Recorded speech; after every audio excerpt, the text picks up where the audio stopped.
The testing chamber hummed with the kind of sterile efficiency that made my mandibles itch. I am Krevthor of the Galactic Security Council, and in my 300 cycles of service, I have evaluated thousands of species for their threat assessment capabilities. Humans, they were supposed to be easy. Laughly easy, in fact. Attention. Candidates, my translator clicked it. Word as I addressed the assembled group of human recruits, 27 of them sitting in neat rows inside the observation deck of Station Kepler 9. Today's examination will determine whether your species possesses the tactical awareness necessary for council membership. You will be shown various scenarios, entities and individuals. Your task: identify which ones pose genuine danger. I watched their faces. These strain mammals with their absurdly mobile features and wet little eyes, most of them leaned forward eagerly. Typical young species, always wanted to prove themselves, wanted to flex whatever pitiful survival instincts evolution had bothered to give them. Row 1 was packed with the obvious candidates.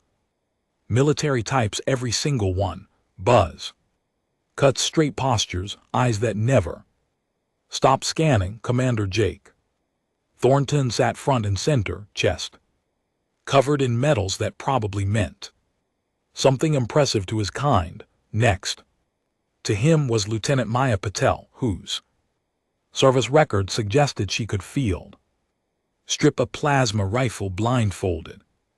These were the ones I expected to pass. The ones who looked dangerous because they were trained to be dangerous. Row 2 held the academics and specialists. Dr. Felix Morrison, xenobiology expert, with 14 published papers on predator recognition patterns. Beside him sat Victoria Grant, psychological warfare consultant, who had apparently broken 3 separate terrorist cells using nothing but conversation and patience.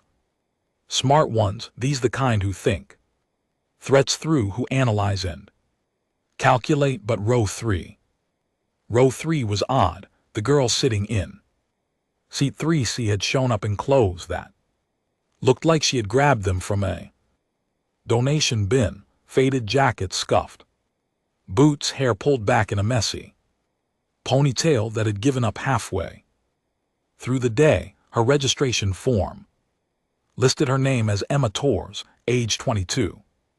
Occupation: student, no military service, no advanced degrees, no special certifications. The council liaison who processed her application had actually left. Assumed there was some administrative error. She sat there now, slouched in her chair like she was waiting for a bus, not participating in the most important evaluation her species had ever faced, while everyone else had brought tablets, styluses, recording devices. She had shown up with a cheap notebook and a pen that was clearly running out of ink. I had tried to have her removed twice. Both times the Council Oversight Committee had denied my request. All registered humans may participate. They said we judge species, not individuals. Bureaucratic nonsense, if you ask me. But I had my orders. First scenario, I announced in the holographic display, flickered to life in the center of the chamber. The image showed a Vrayan merchant, all 6 arms laden with what appeared to be exotic goods. Vraxians were known throughout the galaxy as traders, dealmakers, the kind of species that could sell starship fuel to a sun. This particular specimen looked friendly enough, mandibles curved upward in what their kind considered a welcoming expression. You encounter this individual at a spaceport, I continued. Do they pose a Threat, you have 30 seconds. Mark your answers now. The room erupted in the soft scratching of styluses on tablets. I watched the responses flood into my data pad. As expected, 90% of the humans marked no threat. The merchant's body language was open, non-aggressive, textbook safe. Commander Thornton marked potential threat, low probability, cautious but reasonable. Dr. Morrison marked no threat with a note about Vraxian cultural norms, also reasonable. Emma Torres in row 3, she marked high threat and went back to staring at nothing in particular. I felt my secondary heart skip a rhythm. Random guess had to be. Humans were notorious for their gambling tendencies, their bizarre willingness to choose randomly. When uncertain, she had probably just picked an answer without thinking. Second scenario. I pulled up the next image, a personal favorite. It showed a core warrior 2M of scaled muscle and rage, holding a weapon that could vaporize a small building. The creature's eyes glowed red. Its mouth was open in what was clearly a battle roar, and every aspect of its posture screamed violence. This was the gimme question, the one that sorted the complete idiots from everyone else. 30 seconds later, I checked the results. 100% of the humans had marked high threat. Even the ones who were clearly guessing had gotten this right. Korek warriors were famous throughout the galaxy for their aggression, their love of combat, their complete inability to not be threatening. Every single human got it right except Emma Torres. She marked no threat and started doodling something in the margin of her notebook. My mandibles clicked in irritation.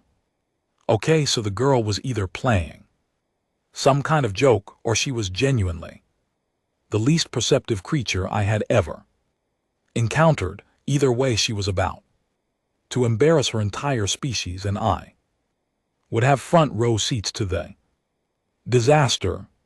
Scenario 3. I tried to keep the annoyance out of my voice. Professional. I reminded myself, stay professional. The hologram shifted to show a Delphine child barely past its first molting, playing with what appeared to be an educational toy. The lines were pacifist, known throughout the galaxy for their poetry, their philosophy, their complete and utter harmlessness.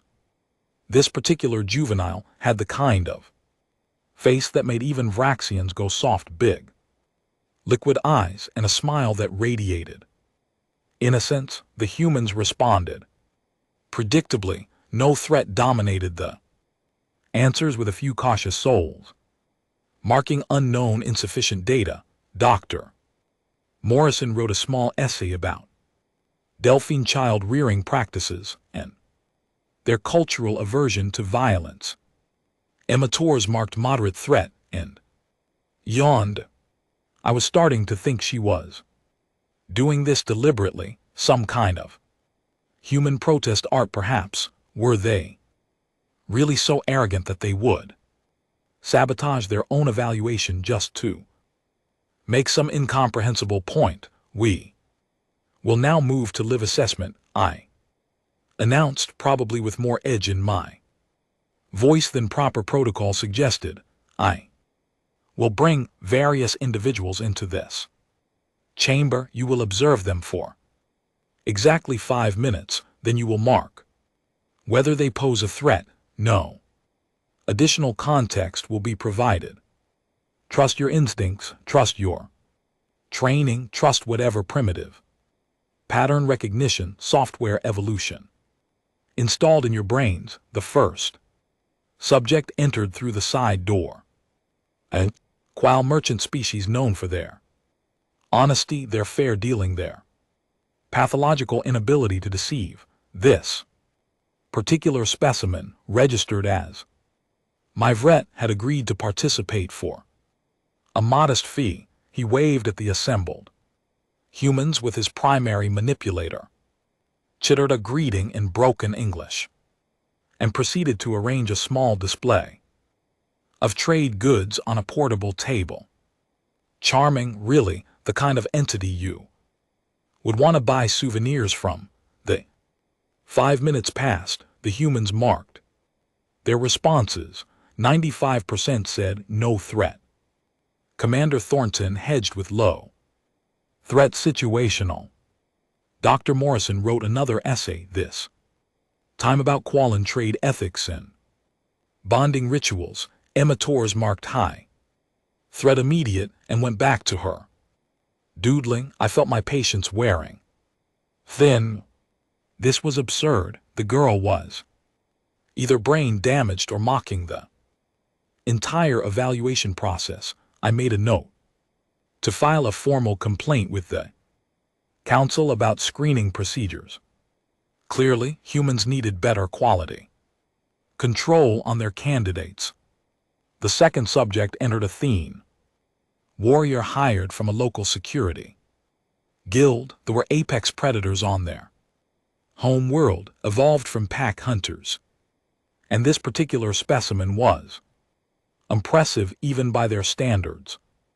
Nearly 3 m tall, covered in chitinous plates that could deflect most small arms fire, carrying weapons that hummed with barely contained violence. The creature moved with the kind of predatory grace that made every prey instinct in my body scream warnings. It paced the front of the chamber like a cage storm, its multiple eyes tracking the humans with unsettling focus. When it spoke, its voice resonated in frequencies that made the walls vibrate.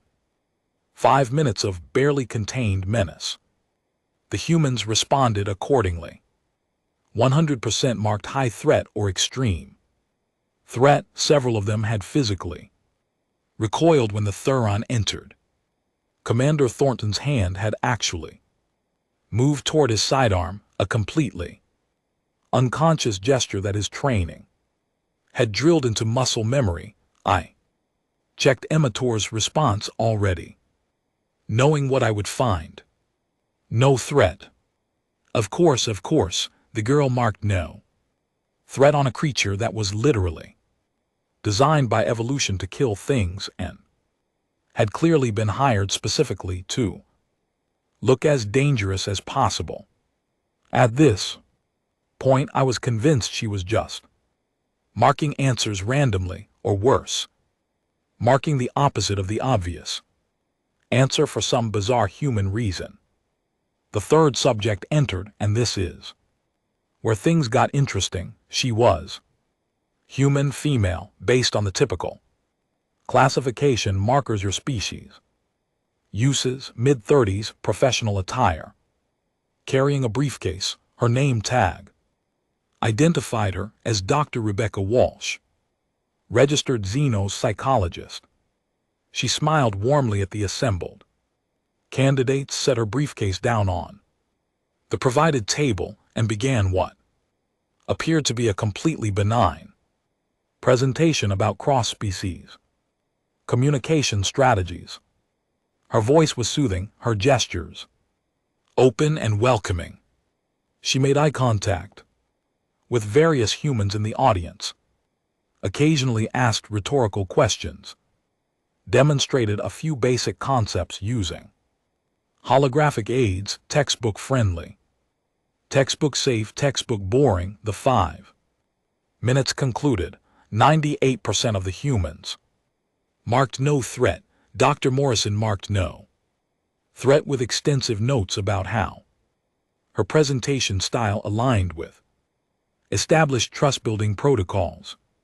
Commander Thornton marked no threat and actually seemed to relax for the first time since the test began. 2 humans marked something different. The first was Lieutenant Patel in row 2, who marked potential threat unknown. Confidence level with a note that read something off about eye contact patterns. The second was Emma Torres in Row 3 who marked extreme threat.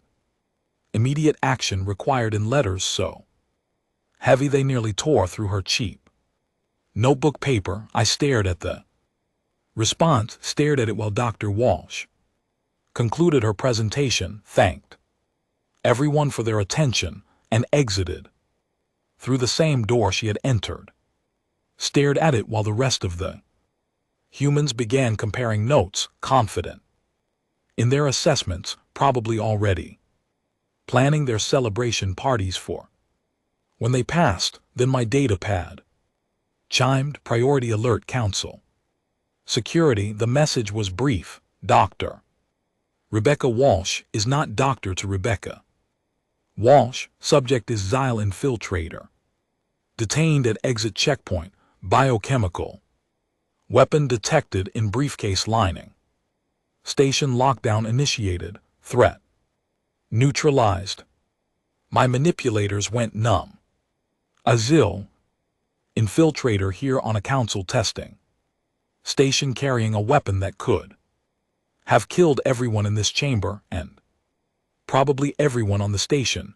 Xyle were shapeshifters, rare and dangerous species that the council had been trying to track for decades. They could mimic appearance, voice, even thermal signatures. Perfect predators, perfect assassins, perfect nightmares. And this one had walked right past our security, right past our scanners, right past me. I looked up at the assembled humans. Most of them were still chatting, still confident, still clueless. Commander Thornton was already packing up his gear, clearly assuming he had aced the test. Dr. Morrison was engaged in an animated discussion about Vraxian trade practices with the person next to him. Lieutenant Patel looked troubled, staring at her tablet like it had betrayed her. And Emma Torres, she was looking directly at me, not at the door where Dr. Walsh had exited, not at her notebook, at me. And for the first time since she had entered this chamber, her expression was something other than bored indifference. She looked sad, no, not sad, disappointed, resigned, like she had just watched something inevitable and unfortunate play out exactly as she had known it would. My translator struggled to find words. The test is, we are concluding early. Please remain seated while council security completes station protocols. The humans erupted in confused murmurs. Security personnel began filing into the chamber, professional and efficient. They would escort everyone to holding areas, conduct interviews, make sure there were no other infiltrators. Standard procedure for a compromised station. I moved through the crowd toward row 3, my heart's hammering in rhythms they had not hammered in decades. Emma Torres watched me approach her. Expression neutral now, carefully. Neutral, you, I said, my translator clicking more than usual. You mark the Xyle as an extreme threat. She shrugged, one shoulder rising and falling in that peculiar human gesture. Yeah, how our scanners did not detect it, our security protocols did not flag it. I did not notice anything unusual, and I have 3 centuries of threat assessment experience. How did you know? She was quiet for a moment, playing with the pen in her hands, then softly, almost like she did not want to say it, she smiled wrong. Smiled wrong. The others, the alien subjects, they moved like themselves. The merchant, the warrior, they were what they were, comfortable.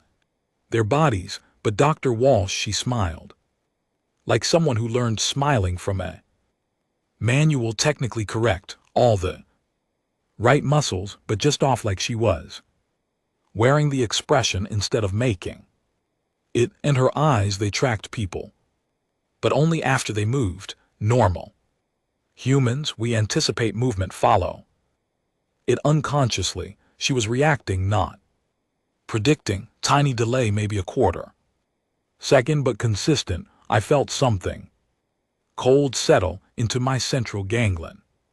And the Vraxian merchant, the one you marked as high threat, his third arm on the left side, kept twitching toward a pouch on his belt, nervous gesture. Except Vraxians do not get nervous during simple trade demonstrations.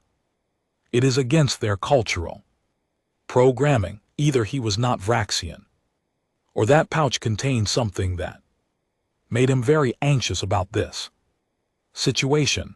Either way, threat the Deline child too old to be acting that young. Delines hit developmental milestones at predictable rates. That one was physically past first molting, but behaviorally acting like a primal juvenile, either drugged or not actually a child, or being controlled somehow. Maybe all three, any of those scenarios. Dangerous. And the Korech warrior, the one you marked as safe.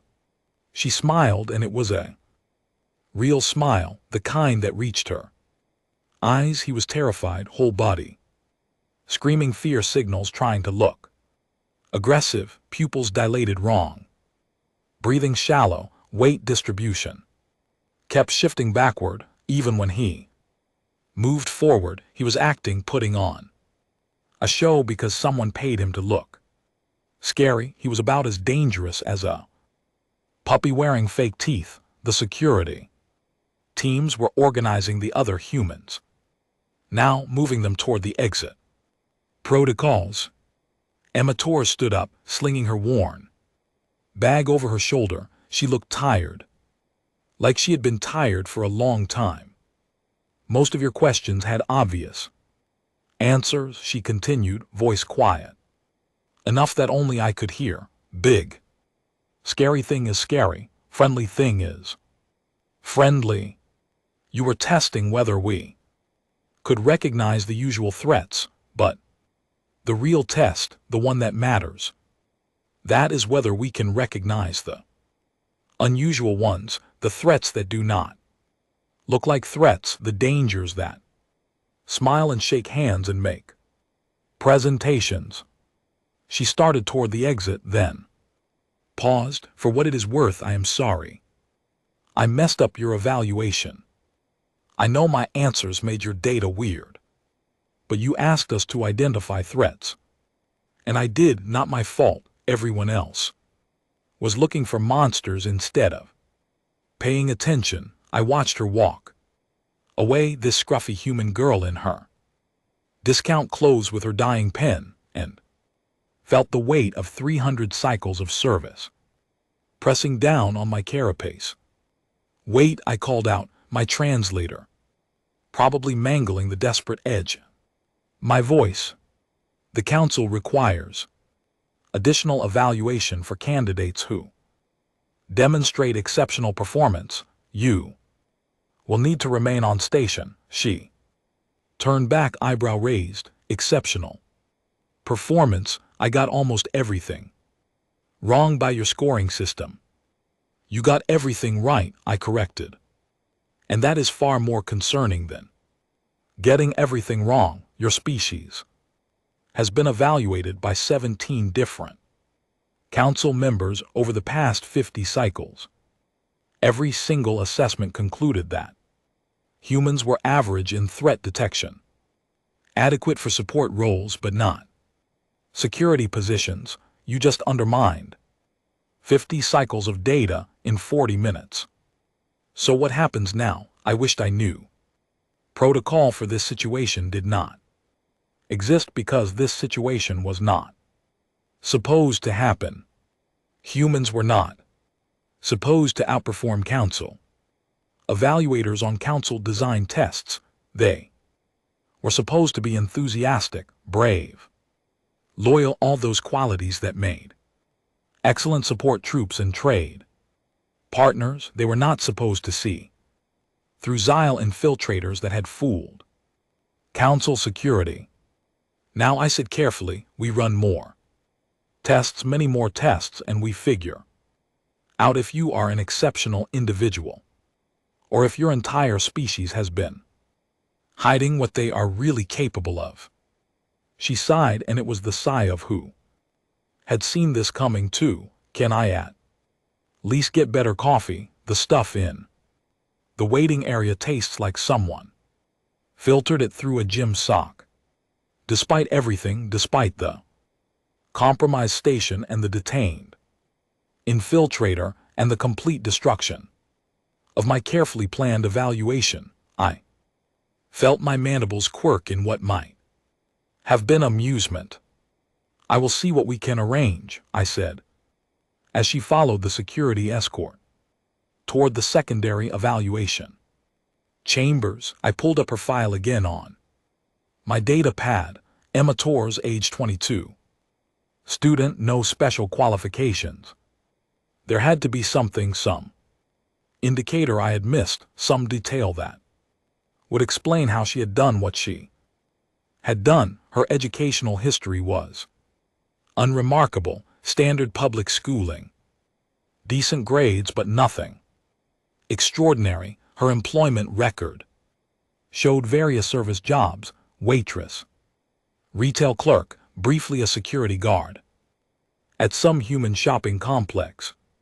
Wait, I expanded the security guard entry. 3 months employed by a company called Secure Space Solutions, terminated for.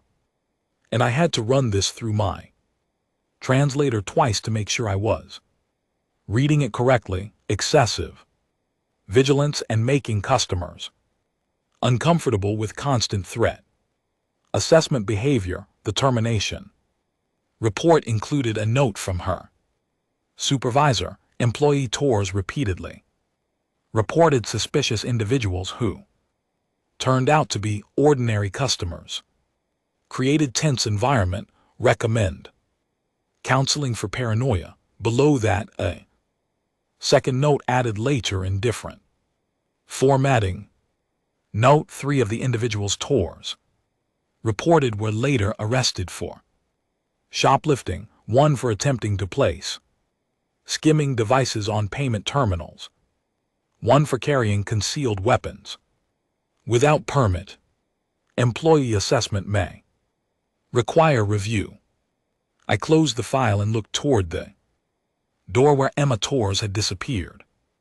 Somewhere on the station, that human girl was probably complaining about coffee while council security scrambled to understand how she had accomplished something that should not have been possible. And I crept through of the Galactic Security Council, 300 cycles of service expert in threat assessment and species evaluation, had to write a report explaining how a 22-year-old human in thrift store clothes had just exposed fundamental flaws in our security protocols. The council was not going to like this, not one bit. But as I began drafting my incident report, I could not quite suppress a feeling that might have been satisfaction or respect, or possibly just relief that Emma Torres was on our side for now. Anyway, the secondary evaluation chamber was smaller than the first, more intimate, and infinitely more uncomfortable. They had moved me here 6 hours ago, offered me that terrible coffee I had complained about, which somehow tasted even worse than before, and then proceeded to run me through scenario after scenario after scenario until my eyes burned and my handwriting devolved into a label. Scrolls. Krebther sat across from me now, his mandibles doing that clicking thing they did when he was processing something that did not fit his world view. Behind him stood 3 other council members. Athaxian, whose name I could not pronounce, a floating jellyfish-looking creature called Advisor Loom, and something that resembled a very angry crystalline rock formation that apparently went by Enforcer Tavik. Explain again, Krebther said, his translator rendering his frustration into flat mechanical English. How you Identified Agent Sir. I shifted in my chair, which had clearly been designed for a species with a different skeletal structure. Which one was Agent Sir? The Quallen merchant, the one with the nervous twitch. Oh right, I already told you, the arm thing, the pouch. The whole vibe was wrong for Aqualin doing standard trade demonstration work. The jellyfish creature. Advisor Loom pulsed in colors I had no context for. It's translator hummed. Agent Serac was a deep cover operative testing our internal security. He has successfully infiltrated 47 different facilities over the past decade. His Qualon disguise is considered flawless by our best analysts. You saw through it in 5 minutes. 4 minutes, I corrected. I was pretty sure by minute 2, but I wanted to observe longer to be certain. Enforcer Tavik made a sound like grinding gravel. The Deline explained that. I suppressed a groan. We had been over this multiple times. The child was not a child. Developmental markers were inconsistent. Physical age did not match behavioral presentation. Something was wrong there. The Deline was 32 cycles old, Krevther said quietly, suffering from Verath syndrome, a degenerative neurological condition that causes developmental regression. You correctly identified a sick individual as a potential threat based purely on observable behavioral inconsistencies.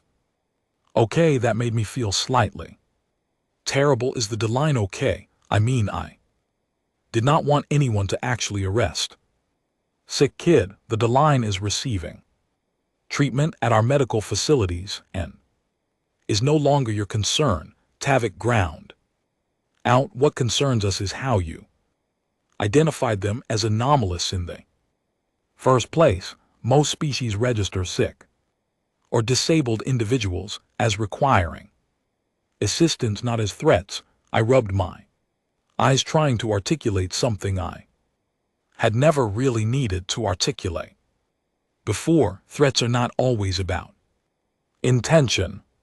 That Deline was behaving unpredictably, which means their actions could not be reliably forecasted. Unpredictable entities in controlled environments represent elevated risk. Regardless of intent, I did not mark them as malicious. I marked them as a moderate threat, which in that context meant someone whose behavior I could not predict and therefore needed to monitor more carefully. The Thaxian, who had been silent until now, leaned forward. Its translator produced a voice like wind through metal, and the core warrior hired actor trying way too hard. Next question. There is no next question. Krevther said, we have asked you about every single evaluation subject 17 times. Now, your answers remain consistent. Your reasoning remains sound. Your observational acuity remains inexplicable. So can I go? I have a paper due next week and I really need to not fail. Introduction to Molecular Biology. Advisor Loom pulsed again, colors shifting to what might have been agitation. You understand that you have just exposed critical vulnerabilities in Council security infrastructure. The Xylith infiltrator alone represents a catastrophic intelligence failure. If she had succeeded in deploying her weapon, casualty estimates range from 300 to 15,000, depending on dispersion patterns. The weight of that settled on me like a physical thing. 15,000 people dead because a shapeshifter smiled wrong and nobody noticed except the dropout sitting in row 3. I need you to understand something, I said, choosing my words carefully. I am not special. I am not some genius or prodigy or whatever you think I am. I am just someone who pays attention. Clearly, your species does not agree. Tavik rumbled, your employment. Termination records suggest your peers found your vigilance excessive and disturbing. Yeah, well, my peers also thought it was fine to ignore the guy casing the jewelry store for 3 days straight, so maybe their judgment is not the best. Metric, Krebther's mandibles clicked rapidly. We have reviewed your complete history.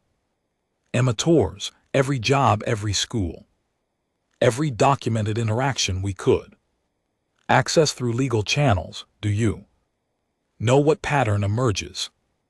I had a pretty good idea, but I let him continue. You see things others miss.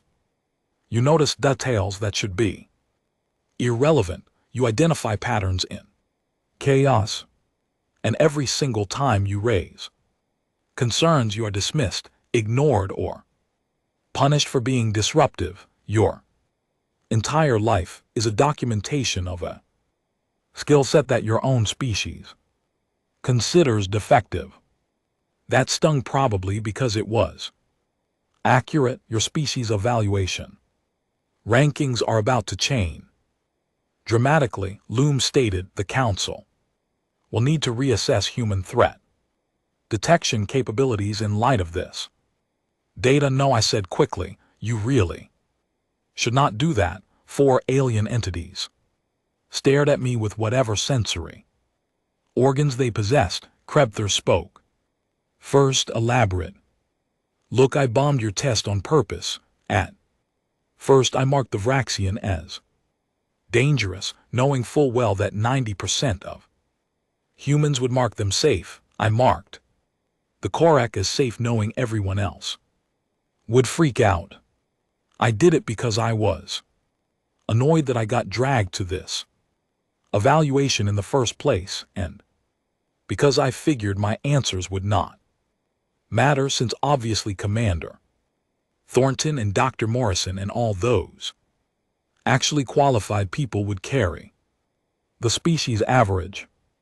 You intentionally provided incorrect answers. I provided accurate answers that I knew contradicted the expected responses. There is a difference, and here is the thing, I am an outlier.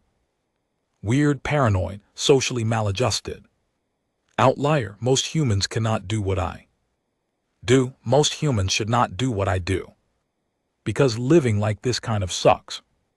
Actually, I stood up, started pacing, because sitting still was making my anxiety worse. You want to know why I got fired from that security job? Because I made families uncomfortable.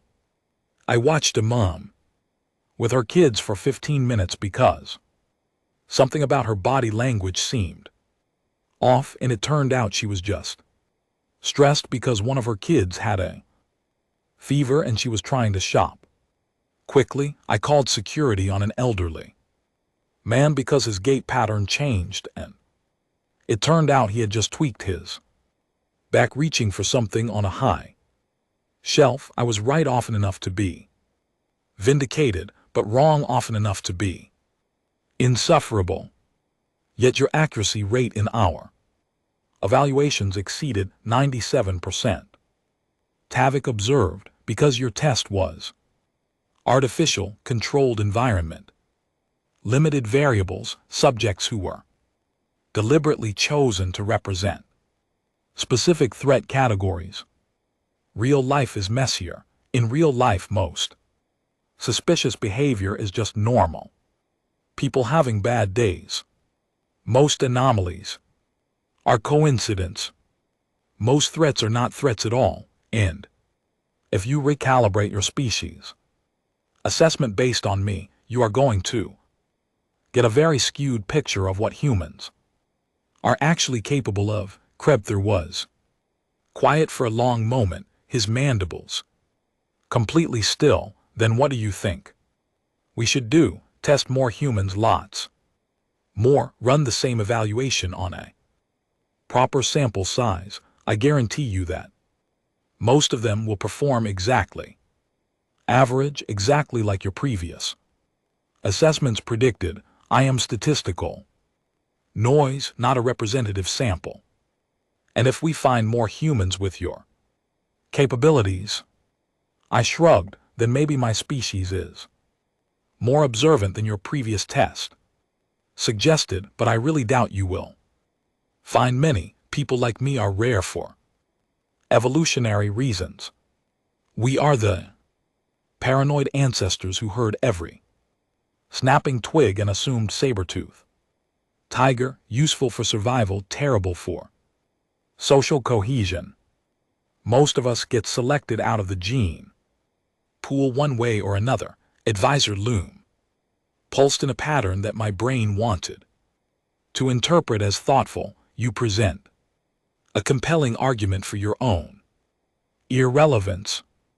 I present a realistic argument against drawing sweeping conclusions from insufficient data. If you want to understand human threat detection capabilities, you need more than one paranoid college student who could not hold down a retail job. The Thaxian made a sound like wind chimes in a hurricane.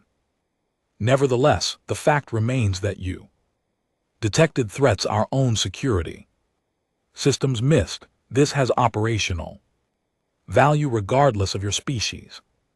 Average. And there it was, the thing I had been dreading since they moved me to this secondary chamber. You want to hire me, I said flatly. We want to utilize your abilities in service of council security. Crether corrected. You would be assigned to threat assessment and infiltration detection, high-level clearance, substantial compensation, opportunities to prevent exactly the kind of catastrophic scenario that almost occurred today. I looked at him. At all of them, these alien beings who had just watched their security apparatus fail and were now scrambling for solutions. And if I say no, you are not a prisoner. Loom pulsed. You may refuse and return to your life. Your student visa for Station Kepler 9 will be extended as originally planned. You may complete your education, pursue whatever career you choose. We cannot compel your service. But you really want me to say yes? We would prefer it. Krebther admitted. You have a skill that could save lives, many lives. It seems wasteful to let that ability languish in service of molecular biology studies. You are currently failing. Hey, I am pulling a solid C-. Thank you very much. Tavok ground forward slightly. Is that good? It is not failing. Technically, they waited, these council representatives, while I processed what they were offering. A job, a real job. Doing something I was apparently good at. Recognition instead of termination. Validation instead of being called paranoid. It sounded too good, which meant it probably was. What is they? Kedge, I asked Kedge. Krebther's translator struggled with the idiom. The downside, the part you are not mentioning because it will make me less likely to agree. More silence, then Loom pulsed in colors. That seemed almost apologetic. Your effectiveness depends partially on your humanity, your baseline understanding of human behavior, your instinctive threat assessment calibrated to your species norms. If you spend extensive time in council service, surrounded by alien species and alien behavioral patterns, you may lose some of that calibration. You may become less effective at identifying human threats specifically. So I would be trading my connection to my own species for the ability to protect other species. Crudely stated, but essentially accurate. I thought about the humans back in the first testing chamber. Commander Thornton with his medals and his confidence, Dr. Morrison with his essays and his expertise. Lieutenant Patel, who had actually noticed something was off even if she had not been certain. My people, my weird, chaotic, beautiful species that could not see threats right in front of them but could land robots on distant planets and write symphonies and fall in love over terrible coffee. Can I think about it? I asked. You may take 72 hours, Krebthur said. After that we will need your decision. The council moves slowly on most matters, but security vulnerabilities demand prompt resolution. They dismissed me, then assigned me quarters on the station, gave me access codes and meal vouchers, and a communication device that looked like it cost more than my entire education. I wandered back through corridors that hummed with alien life, past species I could name and species I could not, until I found an observation deck overlooking the planet below. Earth hung therein, the viewport blue and white and achingly familiar. Somewhere down there, people were living normal lives, going to work, falling in love, arguing about sports, completely oblivious to the fact that an alien shapeshifter had nearly murdered thousands of people on a space station they did not know existed. My communication device chimed. Message from an unknown sender. Text only. Observation deck C7 if you want company. I found Lieutenant Patel sitting on a bench near the starboard viewport, still in her uniform, looking tired in the way that suggested she had been debriefed as extensively as I had. They told me you were the one who actually got it right, she said as I sat down the Xyle. I marked it as potential threat, but I was not confident. You were certain. Lucky guess, she snorted. Right, lucky. That is why they have been grilling you for 6 hours. We sat in silence for a moment, watching Earth turn slowly below us. Then she said quietly, I almost had her. I saw the eye contact thing, the tracking pattern, but I second-guessed myself. Figured I was being paranoid that a xenopsychologist would have professional training that explained the behavior. I talked myself out of trusting my instincts. Your instincts were good, I said. You noticed the same anomaly I did. You just weighted the social pressure to conform higher than the threat assessment data. Is that the nice way of saying I chickened out? It is the accurate way of saying humans are social creatures who value group cohesion, and going against group consensus carries significant psychological cost. You are a military officer. Your entire career is built on chain of command, trust in authority, belief that the people running things know what they are doing.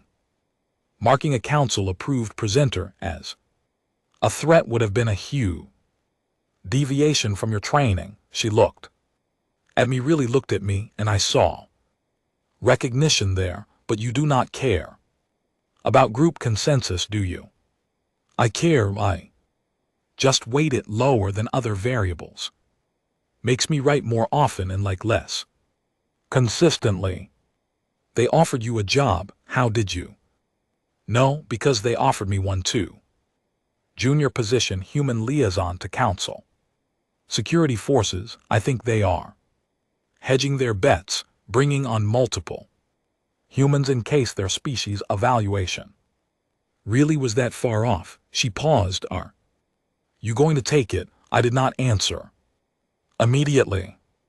Down below, Earth continued its rotation, indifferent to the decisions being made in orbit. Somewhere down there, people who thought like Commander Thornton were sleeping soundly, confident in their assessments. People who thought like Dr. Morrison were writing papers about alien behavioral patterns. People who thought like me were probably getting fired from another retail job for being too vigilant. I do not know. I admitted you. I am military. Following orders, protecting people. That is what I signed up for, seems like. This is just a bigger version of the same thing. She smiled, but it did not quite reach her eyes, plus the pay is apparently incredible, and my student loans are not going to pay themselves. Practical. Someone has to be. She stood stretched, started toward the exit, then she paused. For what it is worth, I am glad you were in row 3, even if you did make the rest of us look like idiots. After she left, I sat alone in the observation deck for another hour, watching Earth spin, thinking about Xylith infiltrators and Quallen merchants, and Deline children who were not children at all, thinking about a life spent seeing threats and shadows, being right just often enough to justify the constant vigilance, being wrong just often enough to seem crazy. Communication device chimed again. This time it was Krevther. Before you decide, there is something you should see. Detention level 5, so Block Theta, you have clearance. I should have gone back to my assigned quarters, should have slept, processed, made a rational decision based on careful consideration of all variables. Instead, I found myself in an elevator, descending into the secure levels of the station, past checkpoints that scanned me with technologies I could not begin to understand until I stood outside a cell with walls that looked like they were made of solidified light.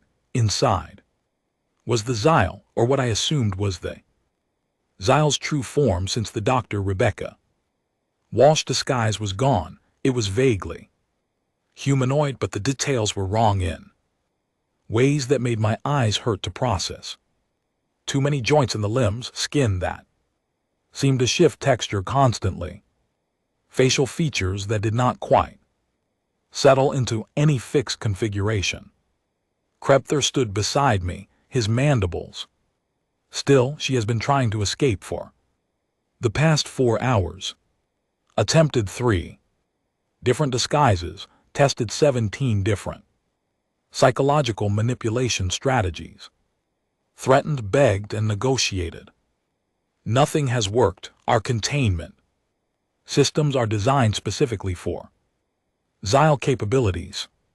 Why did you want me to see this? Because you asked what the catch was. This is the catch, Emators. If you join Council security, this is what you will face: entities that can become anyone, that can fool our best technology, that can only be detected by the kind of instinctive observation you possess. You will spend your life looking at people and wondering who is real. You will second-guess every interaction, doubt every smile, question every gesture.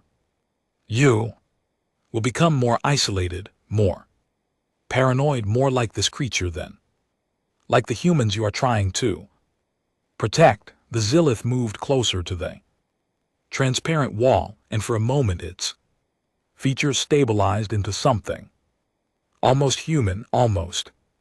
She sees us, it said, voice shifting between registers. The little human sees us. How does she see us? I looked at it. This shapeshifter that had nearly killed thousands, and felt something cold, an analytical slide into place. Because you are trying too hard. Real people are messy, inconsistent, irrational. You are performing humanity, but performance is always slightly off. You are thinking about how to move. Instead of just moving, you are acting natural instead of being natural. It stared at me with eyes that could not decide what color to be. Then it laughed, and the sound was like breaking glass. She understands. She is like us. Watching, analyzing, never quite part of the pattern. You belong with us, little Observer not with them. Krebther pulled me away from the cell, his manipulator surprisingly gentle on my shoulder. This is what I wanted you to understand. You have a gift, but gifts come with prices. You can return to Earth, live a normal life, be frustrated and underemployed and ordinary, or you can stay here, use your abilities to prevent catastrophes, and become something other than what you were. Neither choice is wrong, both have consequences.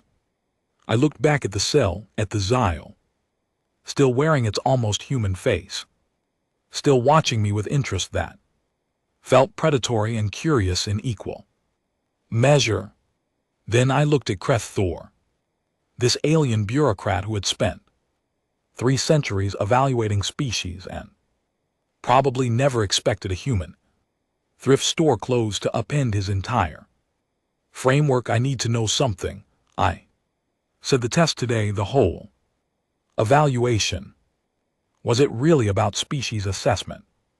Or were you specifically looking for people like me? His mandibles clicked, and I got the distinct impression he was surprised by the question. Initially, species assessment, standard protocol.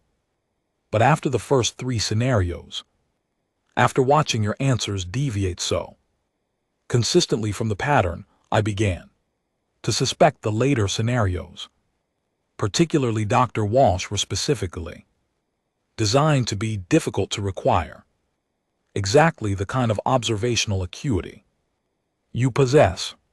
We needed to know if your abilities were real or random chance, so you put an actual infiltrator in the test, risked an actual catastrophe to see if I would notice. We had safeguards, multiple layers of security, fail-safe protocols. The risk was calculated but not zero. No, not zero. I thought about that. About being tested with live ammunition. About being evaluated based on my ability to prevent actual disasters rather than theoretical ones. It should have made me angry, probably would have made me angry if I had not understood the logic behind it. 72 hours, I said. You will have my answer then. I spent those 72 hours doing what I always did when facing major decisions. I watched people walk the station corridors, sat in communal areas, observed aliens and humans interacting with varying degrees of success. I saw a Vraxian merchant negotiating with a human trader, both of them gesturing enthusiastically despite having no common language beyond their translators. I saw a group of Thaxian engineers teaching human technicians about their quantum drive systems, explaining complex mathematics through diagrams and patience. I saw species who should have been enemies sharing meals, telling jokes that barely survived translation, building something that looked suspiciously like friendship. And I saw the threats too, saw a Qual whose body language suggested concealment, though he turned out to just be hiding a gift for his mate.